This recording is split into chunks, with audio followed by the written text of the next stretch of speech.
Welcome to current affair फंडा। आज हम इस फिजिक्स के वीडियो में इलेक्ट्रिसिटी का पार्ट 4 डिस्कस करेंगे, जिसमें हम देखेंगे कि किस तरीके से जो कंसेप्चुअल प्रॉब्लम है वो इस पार्ट में से एग्जाम में पूछी जाती है। और इसके अलावा हम डिस्कस करेंगे series and the parallel arrangement of the resistance in the circuit. Before starting the video, जैसे कि आप देख रहे हैं कि इस वीडियो सब्सक्रिप्शन का एक ऑप्शन है, तो आप अगर हमारा वीडियो पहली बार देख रहे हैं so please do subscribe, so please like our channel. आप इस वीडियो पे कमेंट भी करें और साथ में इस वीडियो को आप शेयर भी करें। So let us start with the topic. इससे प्रीवियसली जो हम इसका थर्ड पार्ट डिस्कस कर रहे थे, उसमें जो हमने लास्ट स्लाइड में डिस्कस किया था कि किस तरीके से उसमें हमने आपको कुछ वैल्यूज दी थी कि किस तरीके से जो डिफरेंट कंडक्टर हैं, दैट मीन्स मेटल्स हैं, एलॉयज हैं, उनकी जो उनकी रेजिस्टिविटी की वैल्यू है उसके ऊपर कुछ हमने डाटा दिया था कि किस तरीके से जो उसकी रेजिस्टिविटी है उसकी वैल्यू डिफर करती है और इनकी क्या प्रॉपर्टीज हैं। जैसे कि हमने बताया था कि जो रेजिस्टिविटी है, जो कि जिसकी जो एसआई यूनिट है that is a ohm meter, ये डिपेंड करती है only on the nature of the material and the temperature. इसके अलावा ये किसी और फैक्टर पर डिपेंड नहीं करती है, ये सिर्फ जो मटेरियल का नेचर है और इसके साथ में टेम्परेचर कि उस पर डिपेंड करती है। अब जैसे कि ये जो डाटा है, ये डाटा 20 डिग्री सेंटीग्रेड पर है, दैट मीन्स जो टेम्परेचर है वो 20 डिग्री सेंटीग्रेड फिक्स है, उसके ऊपर ये डाटा है। अब ये देखिए, इसमें जो सबसे जो कम वैल्यू है रेजिस्टिविटी की वो है सिल्वर मेटल की। सिल्वर मेटल की जो रेजिस्टिविटी है वो सबसे ज़्यादा कम है। इसका मतलब है कि जो सिल्वर है वो गुड कंडक्टर है, गुड कंडक्टर ऑफ इलेक्ट्रिसिटी, ये अपने में से इलेक्ट्रिसिटी को इजीली पास होने देता है। जबकि कॉपर की भी आप देखिए कि वो सिल्वर से ज़्यादा है, लेकिन फिर भी जो हम वायरिंग में इस्तेमाल करते हैं वो हम कॉपर और एल्युमिनियम का ज़्यादा इस्तेमाल करते हैं, बिकॉज जो सिल्वर है वो एक एक्सपेंसिव मेटल है। इसके अलावा हमने कुछ एलॉयज के बारे में बात करी थी कि किस तरीके से, इसमें ना 3 एग्जाम्पल्स हमने आपको दिए थे, साथ में इसका डाटा था। यहाँ पे एक चीज़ नोट कर लीजिए कि जो -8 है ये -8 पावर है, और इसी तरीके से जो इसकी प्रीवियस स्लाइड थी उसमें भी जो डाटा है उसमें 10⁻⁻8 में रेजिस्टिविटी की वैल्यू है। सो जो एलॉयज हैं दैट जो हमने 3 एग्जाम्पल लिए थे वो है मैग्नीन, कंस्टेंटाइन और नाइक्रोम। इसमें से नाइक्रोम का इस्तेमाल हीटिंग एलिमेंट के लिए किया जाता है, क्योंकि एक तो आप देखिए कि इसकी जो रेजिस्टिविटी की वैल्यू है वो इनमें सबसे ज़्यादा है, 110 × 10⁻⁻8 ओम मीटर। तो इसकी जो रेजिस्टिविटी की वैल्यू है वो बहुत ज़्यादा है, और इसके अलावा ये ईजिली बर्न नहीं होता है। So that is the reason कि इसका इस्तेमाल हीटिंग एलिमेंट की तरह किया जाता है इन द टोस्टर, प्रेस और जितने भी इलेक्ट्रिक जो अप्लायंसेज होते हैं उसमें इसका इस्तेमाल होता है। मैग्नीन और कंस्टेंटाइन, इनका इस्तेमाल किया जाता है रेजिस्टेंस बनाने में। और जो इनको रेजिस्टेंस का काम क्या होता है, जो रेजिस्टेंस होता है इनका काम होता है to reduce the current in the circuit, इनका काम होता है ये। अब आप देखिए कि इनकी जो रेजिस्टिविटी की वैल्यू है वो ज़्यादा है, सो देयरफॉर ये जो मटेरियल है, ये जो एलॉयज हैं, इनका इस्तेमाल रेजिस्टेंस को बनाने में किया जाता है, और उन रेजिस्टेंस को इलेक्ट्रिक सर्किट में करंट को जो मीन्स जो सर्किट में जो करंट बह रहा है उसको रिड्यूस करने के लिए इसका इस्तेमाल किया जाता है। Here are some questions, जिसमें 4 क्वेश्चंस हैं कि किस तरीके से जो रेजिस्टेंस के ऊपर जो बेस क्वेश्चन एग्जाम में पूछे जाते हैं। So first question is, if the area of cross section that means A, इस पूरे वीडियो में, इस पूरे जो उसका प्रीवियस पार्ट भी है उसमें हमने एरिया ऑफ क्रॉस सेक्शन को ए से डिनोट किया है। If the area of cross section of a resistance wire is half, अगर हमने ए को हाफ कर दिया, पहले ए कुछ भी था मान लीजिए, अब उसकी वैल्यू को हमने हाफ कर दिया है, देन इस जो उसका रेजिस्टेंस होगा उसके ऊपर क्या फर्क पड़ेगा। जैसे हमने बताया था कि जो रेजिस्टेंस होता है that is inversely proportional to area of cross section. तो अगर हमने, इसका मतलब है कि इनवर्स रिलेशन क्या होता है कि एक चीज अगर कम हो रही है तो दूसरी चीज बढ़ जाती है। सो अगर हम कह रहे हैं कि एरिया ऑफ क्रॉस सेक्शन अब अगर हाफ हो गया है, इसका मतलब है हमने कम कर दिया है, तो इसका रेजिस्टेंस पे क्या असर पड़ेगा, रेजिस्टेंस उतने ही अनुपात में बढ़ जाएगा। सो इसका मतलब है कि if the area of cross section और A of a resistance wire is half, अगर उसको हाफ कर देंगे then its resistance becomes 2 times, वो 2 टाइम्स हो जाएगा। So answer of this question is D, क्योंकि आर और ए के बीच में दैट मीन्स जो रेजिस्टेंस है और जो एरिया ऑफ क्रॉस सेक्शन है वो दोनों आपस में इनवर्स रिलेशन में है। सो देयरफॉर अगर एक चीज कम होगी तो दूसरी चीज बढ़ जाएगी। यहाँ हम इस केस में हम कह रहे हैं कि एरिया ऑफ क्रॉस सेक्शन को अब हमने हाफ कर दिया, इसका मतलब है कि जो रेजिस्टेंस है वो डबल हो जाएगा। So answer this question is D. Next question is if the diameter of a resistance wire is halved then its resistance become, means जो डायमीटर है, डायमीटर का जो वायर है, जो रेजिस्टेंस की वायर है जिसको हम वायर फॉर्म में कह रहे हैं, यहाँ पे जो रेजिस्टेंस है वो एक वायर फॉर्म में है, उसका डायमीटर का क्या असर पड़ेगा रेजिस्टेंस पे। जैसे कि आप इस पिक्चर में देखिए, ये जो रेजिस्टेंस है इसको हमने इसको इस तरीके से इसको वायर फॉर्म में हम दिखा रहे हैं, दैट इज द लेंथ, और इसके साथ में ये जो ए है that is the area of cross section, वो एक सर्कल के फॉर्म में है। और जैसे कि आप जानते हैं ये जो आप सर्कल देख रहे हैं this, so that is the area of cross section of this wire, और जो एरिया क्रॉस सेक्शन होगा वायर का that is equal to pi R square, where R is the radius of this circle. So आप जानते हैं कि that d is equal to 2r, जो diameter होता है वो रेडियस का दुगना होता है। सो यहाँ पे इसकी हम वैल्यू यहाँ पर ये लेकर चलेंगे कि हम r की जगह पे अब d पुट करेंगे। सो अगर हम r की जगह पे d पुट करते हैं तो यहाँ पर क्या आ जाएगा, so this implies r is equal to d by 2। So now area becomes a is equal to pi d by 2 square, that means is equal to pi d square divided by 4। Now अगर हम इसको diameter के term में लेते हैं तो हम area को इस तरीके से दिखाएंगे। अब आप देखिए कि जो रेजिस्टेंस है वो हमने बताया कि that is inversely proportional to 1 by a। तो इसका मतलब है कि अगर हम यहाँ पर अब a की जगह हम ये वाला फार्मूला रखेंगे, so now it becomes is directly is inversely proportional to 1 by, तो ये जो रिलेशन है इसको आप डिनोमिनेटर में लेकर जाइए। सो now it becomes D square into 4, यहाँ पर 4 ऊपर चला जाएगा क्योंकि जब भी कोई चीज डिनोमिनेटर में होती है उसको हम रिवर्स करेंगे तो ये उल्टा हो जाएगा। नाउ जो अब रिलेशन आएगा that means R is inversely proportional to 4 divided by pi D square. अब आप देखिए if the diameter of a resistance wire is half, अब अगर हमने जो डायमीटर है वो उस वायर का हमने हाफ कर दिया है, पहले जो भी था अब वो d बाय 2 हो गया और 1 बाय 2 कर दिया हमने उसको, देन इट्स रेजिस्टेंस बिकम, अब उसके रेजिस्टेंस पे क्या फर्क पड़ेगा, इसका मतलब है आप इस d को अब हाफ पे ले आइए, दैट मीन्स इस डायरेक्टली अब यहाँ पे ले लीजिए r1, that is the second case कि जब हमने जो डायमीटर है वायर का उसको हमने हाफ कर दिया है। तो 4 divided by pi d square, so that means d by 2 का स्क्वायर। सो ये जो रिलेशन हो जाएगा ये हो जाएगा दिस इंप्लाइज 4 पाई, यहाँ पे आ जाएगा डी स्क्वायर और ये 4 चला जाएगा ऊपर। अब आप देखिए ये जो रिलेशन है ये रिलेशन है आर के equal from this, so therefore it becomes R into 4। तो आप देखिए क्या रिलेशन आया, अब जो रिलेशन आया है वो ये कि अब जो रेजिस्टेंस होगा वो पहले रेजिस्टेंस के मुकाबले 4 गुना हो जाएगा। So therefore answer of this question is a.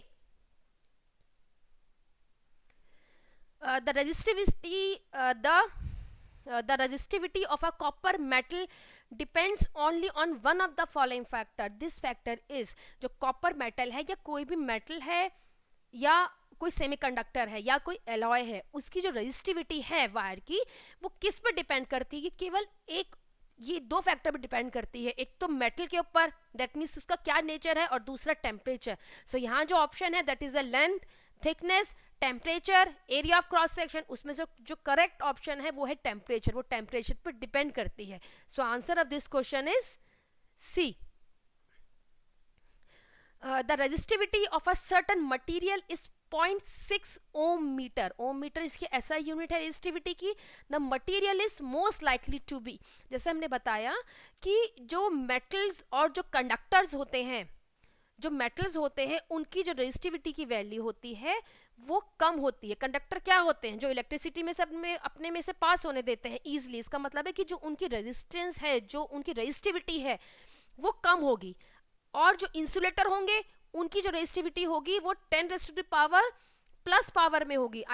मतलब दैट मीन्स 10⁻+10 और +12 और +14 तक भी जा सकती है। जो इंसुलेटर होते हैं उनकी रेजिस्टिविटी, इंसुलेटर क्या होते हैं, जो अपने में से इलेक्ट्रिसिटी पास नहीं होने देते, जबकि जो कंडक्टर्स होते हैं उनकी जो रेजिस्टिविटी की वैल्यू होती है वो माइनस पावर में होती है, 10⁻, जैसे कि हमने फर्स्ट स्लाइड में देखा था, जो हम एग्जांपल देख रहे थे कंडक्टर्स के, सभी की -8 की पावर में जो उसकी वैल्यू थी वो -8 पावर में थी। अब आप देखिए ये जो वैल्यू है ना तो ये प्लस पावर में है या ना ही ये माइनस पावर में है, ये एक बीच की वैल्यू है। So therefore this value belong to semiconductor. कोई भी सेमीकंडक्टर हो सकता है क्योंकि इसकी वैल्यू ना तो बहुत ज़्यादा है, ना तो ये प्लस पावर में है 10 पावर की, और ना ही ये माइनस पावर है, which is a power, that means जो वैल्यू होती है कंडक्टर की माइनस पावर में होती है। So therefore answer of this question is D.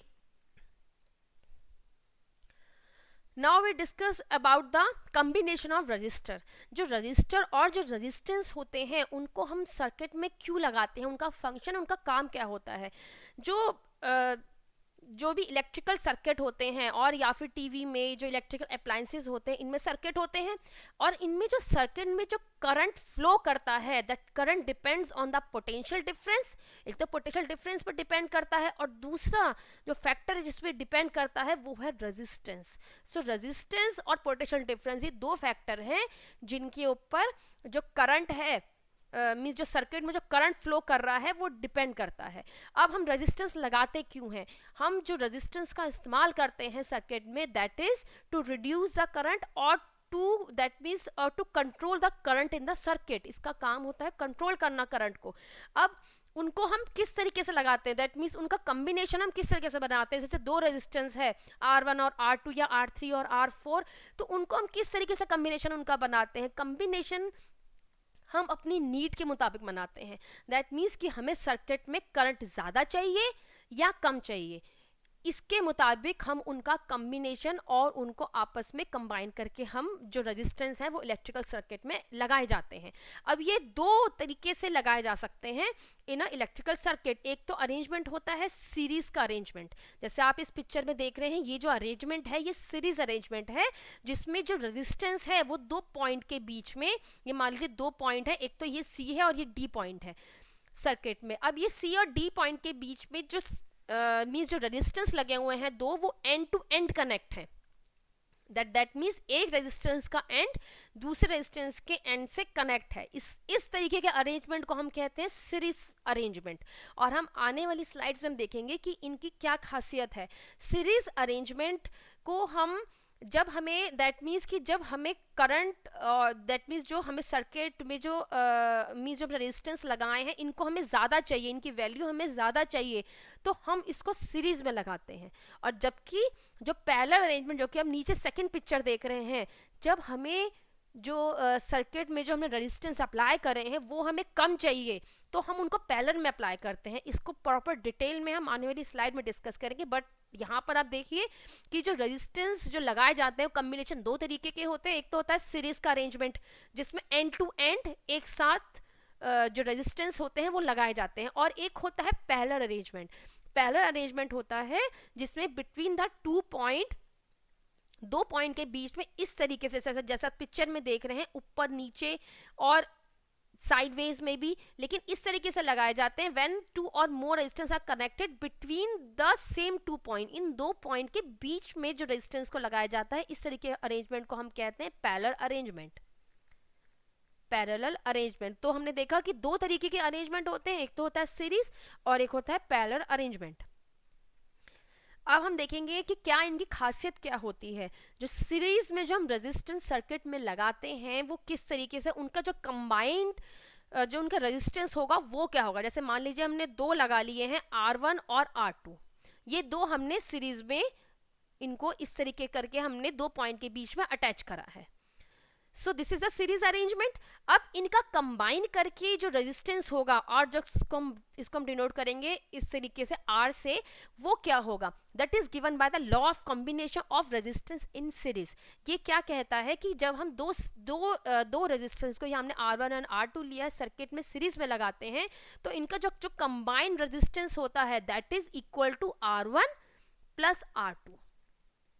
इसके इक्वल होता है, that is the combined resistance, और इन दोनों का जो टोटल है, जो कंबाइन करके जो इफेक्ट आएगा, that is equal to R1 plus R2। इसका मान लीजिए कि ये है 6 ओम का और ये है 4 ओम का रेजिस्टेंस, तो अब जो इनका टोटल इफेक्टिव रेजिस्टेंस होगा that is equal to 6 ohm plus 4 ohm और इक्वल टू 10 ओम के इक्वल होगा। सो दिस इज द, अब आप देखिए कि हम जो इससे प्रीवियसली बात कर रहे थे कि जो रेजिस्टेंस होता है, जो उसका कंबाइंड रेजिस्टेंस होगा, वो सर्किट में बढ़ जाएगा। जब भी हमें सर्किट में रेजिस्टेंस ज़्यादा चाहिए तो हम तभी जो रेजिस्टेंस होते हैं इनको हम सीरीज में अटैच करते हैं, तो जो उनका कंबाइंड इफेक्ट आता है, जो उनका कंबाइंड रेजिस्टेंस पावर आती है वो बढ़ जाती है, क्योंकि वो आपस में प्लस हो जाती हैं। जैसे कि आप यहाँ पर देखिए, ये जो अरेंजमेंट है, ये एक इलेक्ट्रिकल सर्किट, एक बिल्कुल ही सिंपल इलेक्ट्रिकल सर्किट दिखाया गया है, जो कि एक बैटरी से कनेक्ट है और जिसकी वोल्टेज, और जो उसकी वोल्टेज है, जो उसका पोटेंशियल डिफरेंस है, वो है VB। So here are the two resistance R1 and R2, जो कि हमने इनको सीरीज में अटैच करा है। जैसे कि आप देख सकते हैं, ये एंड टू एंड अटैच्ड है कॉन्जिक्यूटिवली, एक के बाद एक ये एंड टू एंड अटैच हो रखे हैं। इस अरेंजमेंट को हम कहते हैं सीरीज अरेंजमेंट। सो यहां पर जो करंट फ्लो करेगा वो सेम करंट फ्लो करेगा। ये देखिए, जैसे हम करंट की यहाँ पर डायरेक्शन दिखाई हुई है, द डायरेक्शन इज इस तरीके से। So same current, I current he R1 में फ्लो करेगा और I करंट ही R2 में फ्लो करेगा। That is a main character of the series arrangement. Series arrangement में दोनों रेजिस्टेंस पे जो करंट जाता है वो सेम करंट जाता है, लेकिन इनका जो पोटेंशियल डिफरेंस होता है अक्रॉस द टू रेजिस्टेंस, जैसे ये R1 रेजिस्टेंस है, तो इसके अक्रॉस, दैट मीन्स इसके अक्रॉस जो पोटेंशियल डिफरेंस है वो है V1, और जो R2 रेजिस्टेंस है उसके अक्रॉस जो पोटेंशियल डिफरेंस है वो है V2। इसका मतलब है पोटेंशियल डिफरेंस दोनों एंड पे अलग अलग होता है। यहाँ पे हमने डिनोट किया है V1 एंड V2 से, लेकिन इन दोनों रेजिस्टेंस का जो कंबाइंड पोटेंशियल डिफरेंस है that is equal to the potential और द वोल्टेज ऑफ द, जो हमने बैटरी सप्लाई करी हुई है वो उसके इक्वल होगा। इसका मतलब है that V1 plus V2, where V1 is the potential जो पोटेंशियल डिफरेंस है वो है अक्रॉस R1 के अक्रॉस जो है, V2 is a potential difference across the R2 resistor, that is equal to, इन दोनों का sum is equal to VB और the voltage of the applied battery. लेकिन जो करंट फ्लो करेगा वो सेम करंट फ्लो करेगा to both the resistor. R1 and R2 में सीरीज अरेंजमेंट में same current, I current flow करेगा। अगर 10 एम्पेयर का करंट यहाँ फ्लो कर रहा है तो 10 एम्पेयर का करंट ही R2 में फ्लो करेगा। These are the main character of the series arrangement. इनका यूजफुल, इसको हम यहाँ आपको क्यों बता रहे हैं, इसका पर्पस क्या है? इसका पर्पस है जब हम इसकी सर्किट डायग्राम में कुछ प्रॉब्लम हम सॉल्व करेंगे, वहां पर इस कंसेप्ट का इस्तेमाल होता है कि जो सीरीज अरेंजमेंट है उसके अंदर सेम करंट फ्लो करता है थ्रू रेजिस्टर, लेकिन जो पोटेंशियल डिफरेंस होता है वो इनका डिफर होता है, अलग होता है, लेकिन इनका जो सम होता है V1 प्लस V2, और इसके अलावा अगर एक और अरेंजमेंट और या फिर अगर एक और रजिस्टर भी लगा हुआ है साथ में और इसका V3 भी मान लीजिए, तो V1 plus V2 plus V3 ये VB के इक्वल होंगे। इनका जो सम होगा वो VB के इक्वल होगा। सो वही चीज हमने यहाँ पे ली हुई है, the sum of the potential difference across all the resistance is equal to the voltage of the applied battery, that is this thing. Second thing is the same current flows through each resistance. कितने भी हम resistance जो उसमें series arrangement में लगा लें, जो current होगा वो सेम फ्लो करेगा थ्रू ऑल द रेजिस्टेंस।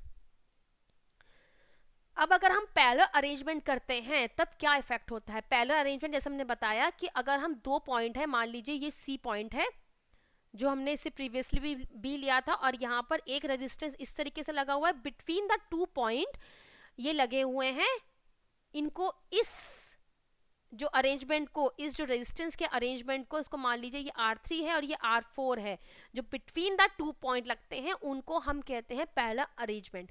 इस पैरेलल अरेंजमेंट की खासियत ये है कि इनका जो इफेक्टिव रेजिस्टेंस होता है वो कम हो जाता है, इवन जो इनका सबसे स्मॉलेस्ट जो रेजिस्टेंस होगा उससे भी कम वैल्यू आएगी इफेक्टिव रेजिस्टेंस की और द कंबाइंड रेजिस्टेंस की। तो जब भी हमें सर्किट में रेजिस्टेंस कम चाहिए तो हम जो रजिस्टर होते हैं विदर 2 विदर 4 उनको हम पैरेलल अरेंजमेंट में लगाते हैं।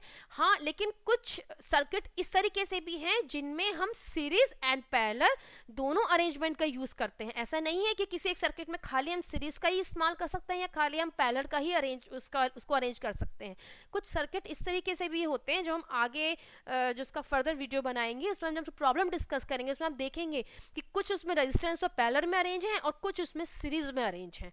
सो पैरेलल का जो पर्पस होता है वो होता है जो मींस जो सर्किट में जो रेजिस्टेंस पावर है उसको बढ़ाना। दैट मींस उसको कम कर देना।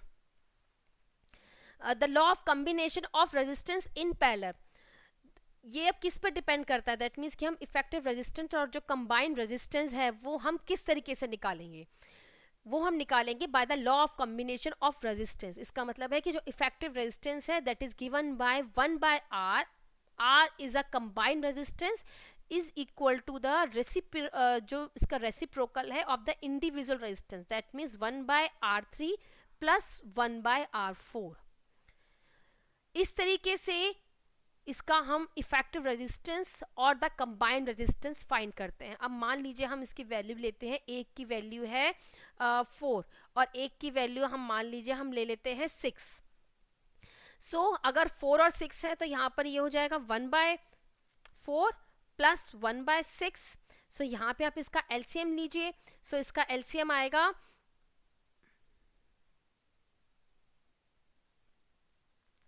2 3, सो यहाँ पर हो जाएगा 12, 1 by 12। So here answer is यहाँ पर आता है 3 plus 2 is equal to 5 by 12। और जो इसका हम इसको रेसिप्रोकल करेंगे तो ये हो जाएगा 12 बाय 5। सो ये जो वैल्यू है that is the combined resistance और द इफेक्टिव रेजिस्टेंस। अब आप देखिए ये जो वैल्यू है 12 को अगर 5 से हम डिवाइड करेंगे सो इसकी वैल्यू आएगी राउंड 2.4 के आसपास। यस 2.4। तो आप देखिए कि जो इसका लोअर रेजिस्टेंस है वो है 4 से भी कम वैल्यू इसके आई है। इसका मतलब है कि जो रेजिस्टेंस है कंबाइंड रेजिस्टेंस वो कम हो गया है।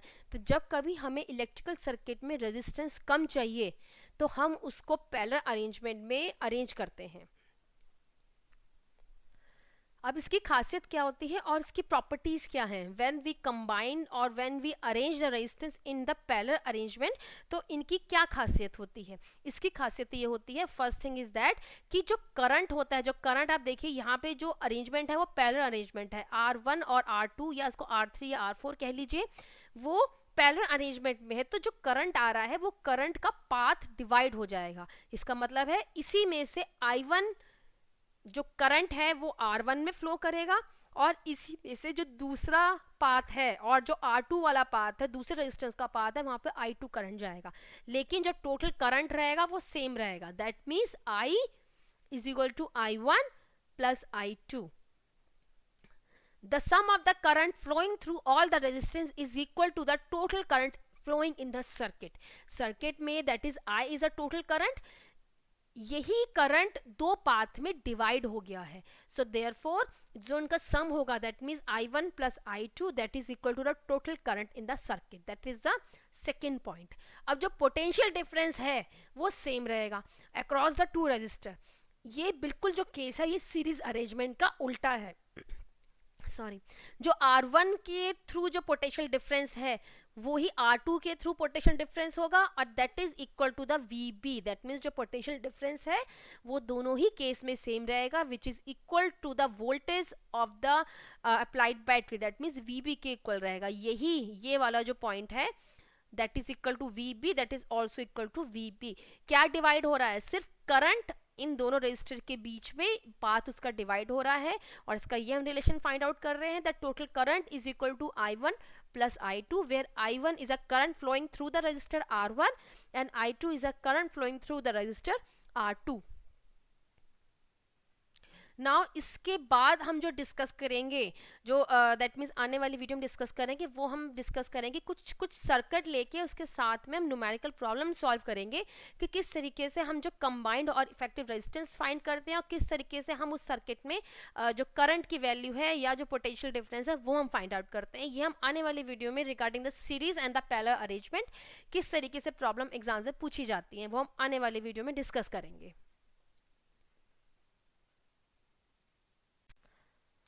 With this note we end our session. So इस टॉपिक से रिलेटेड वीडियो आपको प्लेलिस्ट में मिल जाएंगे। अगर आपने अभी तक हमारा चैनल सब्सक्राइब नहीं किया है तो please subscribe our channel. This is our Twitter handle link, this is our Facebook page and this is our website. So with this note, thanks for listening me, have a nice day.